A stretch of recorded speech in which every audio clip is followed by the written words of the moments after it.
Yo, what is up guys? Anthony here, back with another Destiny Child video here on the channel.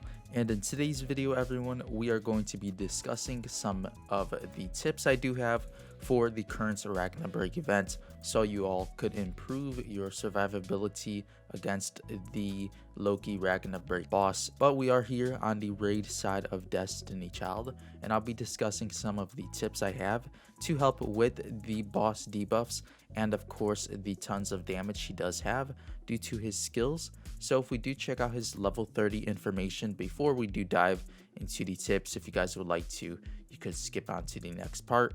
But we do have here the tap skill: deal damage to 3 enemies, highest HP, inflict a bleed, 100 damage over time every 2 seconds for 12 seconds, and skill gauge charge amounts minus 30% for 2 enemies, priority the attackers, and the tap skill defense stacking to self for 2 turns.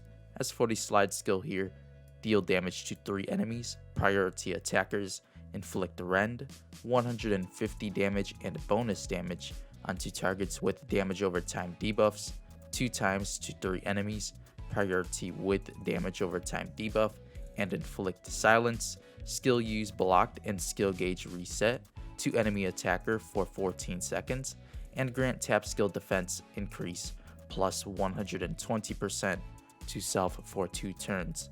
As for the drive skill here, inflict damage renaissance, also deal 10% of damage done to target up to 2 enemies with lowest HP other than target to all enemies for 25 seconds, and graze increases damage over time and duration of bleed for 14 seconds long.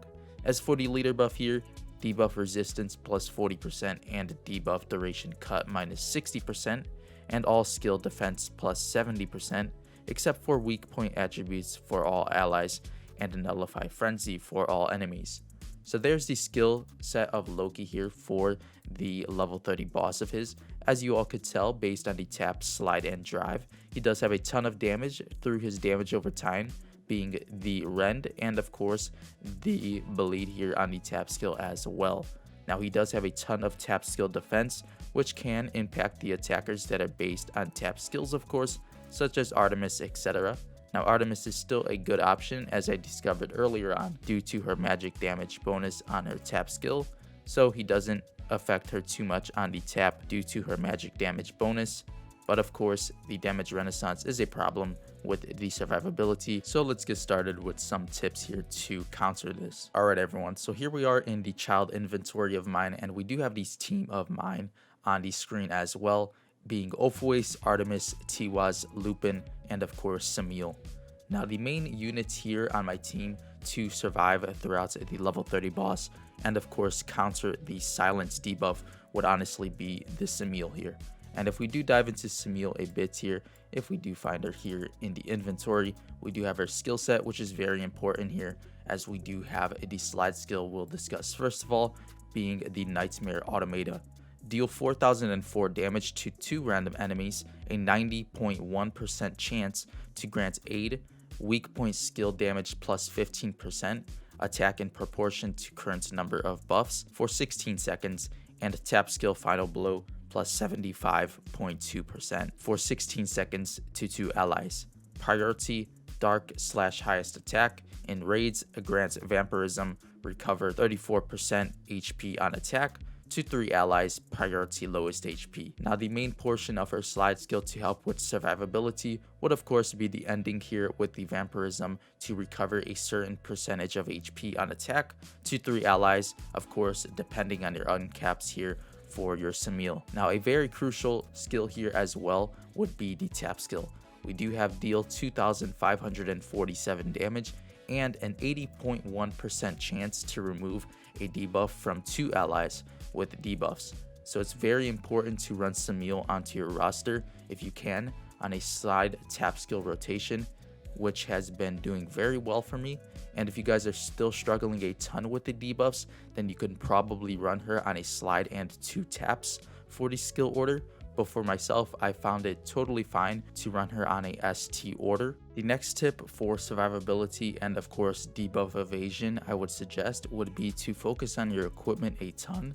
Of course, the equipment options are very important and will help throughout any event. So definitely when the equipment option event does roll around once more for the double rates, definitely try to snag the more important survivability equipment options.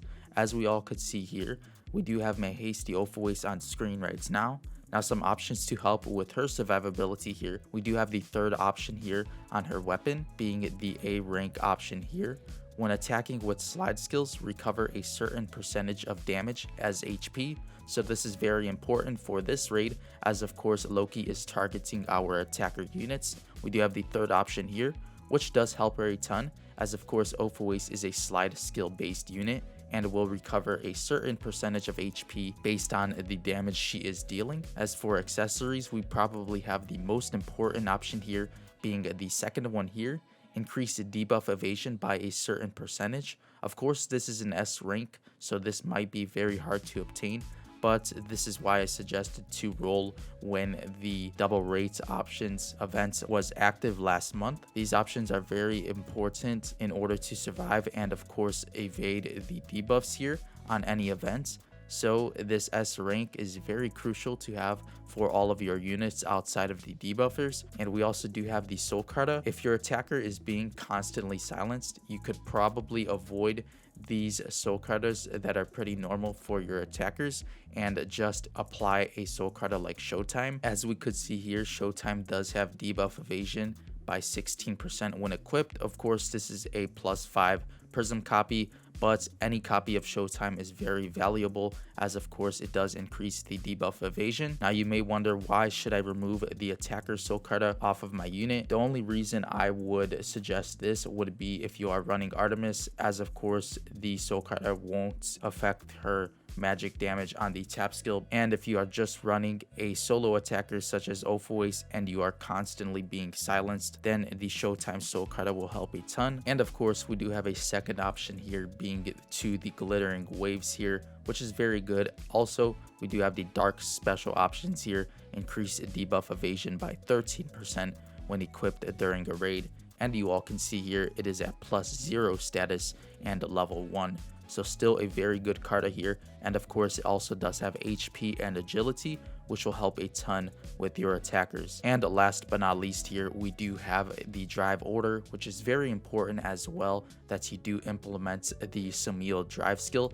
As you all could see here, I do find it best to run the Samil on the second drive here of the rotation. And we do have the drive skill description on screen, being deal 6,827 damage to 3 random enemies, and the most important part here being nullified debuffs canceled after 14 seconds or upon receiving 1 debuff attacks for 5 allies. So this is very important due to the debuffs that Loki does have in his boss kit. So you will definitely want to run a drive order such as Tiwaz into Samil and ending off with the Lupin here. As for another survivability tip here on Loki, we do have a unit such as Neptune. If you guys are still struggling with the heals here on your team, we do have a unit such as Neptune here, which is a double-edged sword unit, and she does have heal here on her slide skill, so which is very important. The drive skill could help a ton, as of course she does have a life link,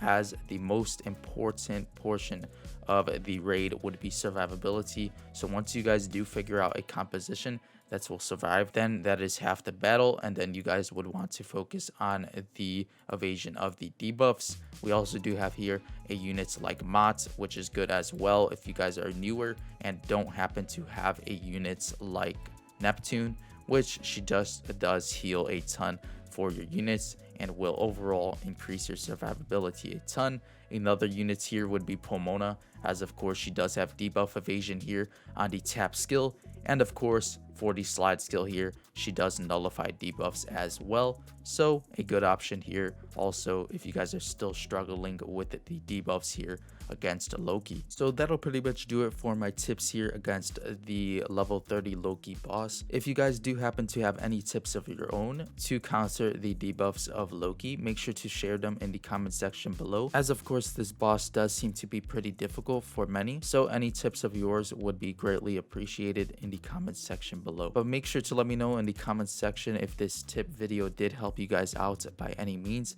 I'm sorry if the information was sort of jumbled all over the place, but I did decide to might as well describe some of the ways that I am countering Loki's debuffs here during this main event. But before you go everyone, make sure to leave a like on this video if you guys did enjoy today's Destiny Child video.